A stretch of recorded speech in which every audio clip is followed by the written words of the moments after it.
नमस्कार, स्वागत है आपका। मेरा नाम है विपिन बेबाक। मेरे साथ मेरे सहयोगी शादाब रिजवी। धन्यवाद सर। कांग्रेस सांसद राहुल गांधी शुक्रवार को श्रीनगर के दौरे पर पहुंचे। इस दौरान उन्होंने पहलगाम आतंकी हमले के पीड़ितों से मुलाकात की है। उन्होंने घायलों से उनका हालचाल जाना है और राहुल गांधी ने जम्मू कश्मीर के मुख्यमंत्री उमर अब्दुल्ला और नेशनल कॉन्फ्रेंस के नेता फारूक अब्दुल्ला से भी मुलाकात की है।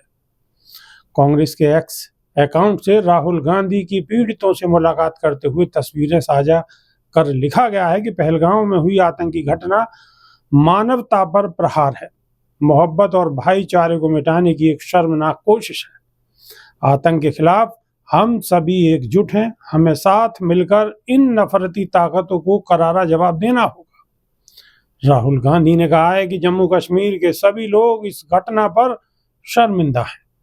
उन्होंने कहा है कि 24 अप्रैल को सर्वदलीय बैठक हुई जिसमें सभी विपक्षी दलों ने एक मत से इस घटना की निंदा की।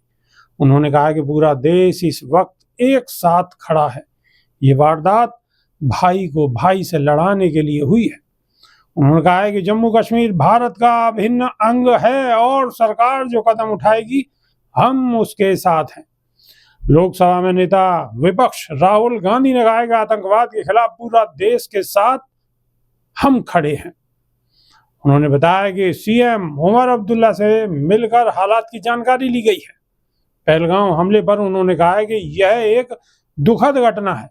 जम्मू कश्मीर के सभी लोगों ने इस आतंकी हमले की कड़ी निंदा की है। इस परिस्थिति में कश्मीर के लोग पूर्ण रूप से भारत के साथ कंधे से कंधा मिलाकर खड़े हैं। कांग्रेस नेता ने कहा है कि यह एक भयानक त्रासदी है। मैं यह देखने आया हूं कि क्या हो रहा है। जम्मू कश्मीर के सभी लोगों ने इस आतंकी घटना की निंदा की है।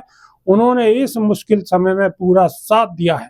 मैंने घायलों से मुलाकात की है। उन्होंने कहा है कि इस हमले के पीछे की मंशा हमें बांटना है। हमारा कर्तव्य है कि हम एक साथ खड़े हों और इन लोगों को हराएं।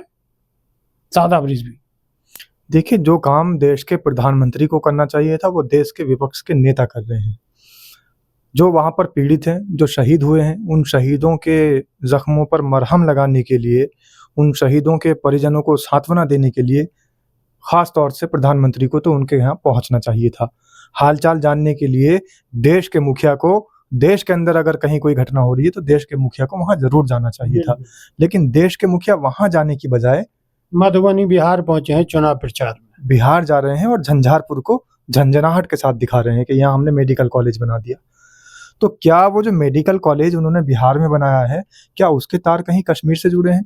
कश्मीर के जो घायल लोग हैं, क्या उन्हें झंझारपुर लेकर जाना चाहते हैं? जब देश के अंदर एक जगह आपदा आई है, एक जगह आतंकी हमला हुआ है, आतंकवादी गतिविधियां नजर आई हैं और आतंकवादी घटना होने के बावजूद उसके लिए वो जो अस्पतालों की व्यवस्था वहां देखने के लिए जाना चाहिए था कि जो घायल हैं वो कैसे हैं, उनकी हालचाल लेने के लिए, उनकी जानकारी लेने के लिए जाना चाहिए था। लेकिन वो कहाँ जा रहे हैं? झंझारपुर बिहार, और कह रहे हैं कि देखिए झंझारपुर में हमने मेडिकल कॉलेज दे दिया। तो अगर वो मेडिकल कॉलेज झंझारपुर का देखने जा रहे हैं, उनको देखने की आवश्यकता तो पहलगाम का मेडिकल कॉलेज थी। तो कभी कभी ये समझ लेता हूं मैं कि शायद प्रधानमंत्री हमेशा उल्टा चलते हैं। जब मणिपुर वालों की बात आती है कि मणिपुर जाना चाहिए तो मलेशिया चले जाते हैं।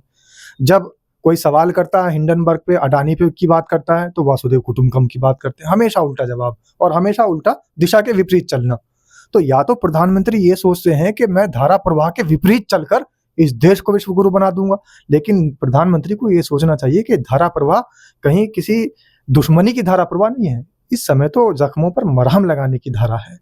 इस समय जहां राहुल गांधी पहुंचे हैं, एक विपक्ष की भूमिका को निभाते हुए, विपक्ष के नेता की भूमिका को निभाते हुए, उन्होंने अपने पद की गरिमा को समझते हुए, इस देश को अपना देश समझते हुए और देश की तमाम जनता को अपना परिवार समझते हुए वहां पहुंचे हैं। वहां देश के दुख दर्द बांटा है। कायदे में तो वहां पे यशस्वी प्रधानमंत्री को जाना चाहिए था, लेकिन प्रधानमंत्री बिहार में चुनाव प्रचार में पहुंचे हैं और अभी जो लोग वहां पर शहीद हुए हैं उनकी 13वीं भी नहीं हुई और 13वीं से पहले कट्टर हिंदू, बिल्कुल सनातनी पार्टी के सबसे बड़े मुखिया अगर बिहार में जाकर 13वीं से पहले चुनाव प्रचार करते हैं तो ये निंदनीय है। दूसरी एक और मैं बात कहना चाहूंगा, हमारे देश के प्रधानमंत्री कई बार ये कह चुके हैं कि मेरा जो अस्तित्व है वो किसी न किसी भगवान का अपने आप को रूप बताते हैं। कभी कहते हैं विष्णु का अवतार है, कभी वो कहते हैं माँ गंगा का पुत्र हूँ, कभी वो कहते हैं मैं नॉन बायोलॉजिकल हूँ। तो अगर इतने बड़े अवतार हैं तो आतंकवादियों का तो पता अवतारों को लग जाना चाहिए था। और जो सृष्टि को देखता है, जो अवतार हैं, जिनका ये रूप है, वो तो पूरी सृष्टि पर नजर रखते हैं। यहाँ तो सिर्फ देश पर नजर रखने की बात है। जो अवतार होते हैं, जो भगवान होते हैं, किसी न किसी, जैसे माँ गंगा के जो पुत्र होते हैं, जो नॉन बायोलॉजिकल होते हैं। साहब, इस भी एक चर्चा और बड़े जोर शोर से चल रही है कि प्रधानमंत्री आपदा को अवसर में बदलने में माहिर है। बिल्कुल। तो अब आपदा है और इसे अवसर में बदलने के लिए प्रधानमंत्री लग चुके हैं। पहुंच गए बिहार, मधुबनी, और मधुबनी में जाकर गिनवा रहे हैं कि हमने बिहार के लिए कितना काम किया। और बिहार में जाकर कश्मीर की बात कर रहे हैं कि जैसे कश्मीर के अंदर आतंकी हमला हुआ, उनको ईंट का जवाब पत्थर से देंगे। पहले आप ये तो देख लीजिएगा कि वो आतंकवादी थे कौन, वो बाहर के थे, घुसपैठिए थे, या अंदर के ही थे। आपको तो यही नहीं पता लग पा रहा है। दूसरी बात, इस देश के अंदर जो इतनी बड़ी घटना हुई, उसको जो धार्मिक रूप दिया जा रहा है, वो सबसे बड़ी गलत है और इस देश की विडंबना की बात है।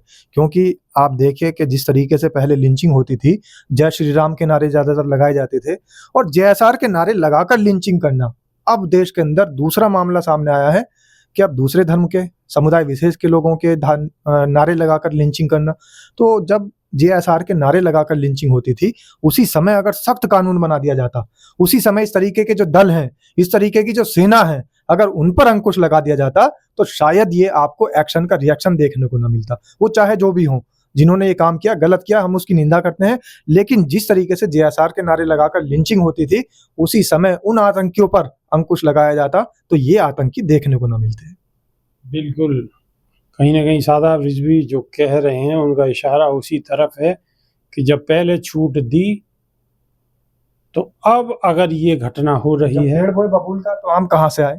जब पेड़ बबूल का बोए तो आम कहाँ से खाए। आम खाए या ना खाए, लेकिन जो घटना हुई है उसकी निंदा होनी चाहिए। बहुत ही दुखदाई घटना है और इस पे यशस्वी प्रधानमंत्री जो राजनीतिक रोटियां सेकने की कोशिश कर रहे हैं, जनता उसको भी देख रही है। तो मेरी जनता से अपील है कि आप अपनी राय इस विषय पर अवश्य रखें, हमें इंतजार रहेगा। अभी के लिए सिर्फ इतना ही। नई वीडियो में फिर रूबरू होंगे। बहुत बहुत शुक्रिया। नमस्कार। धन्यवाद सर।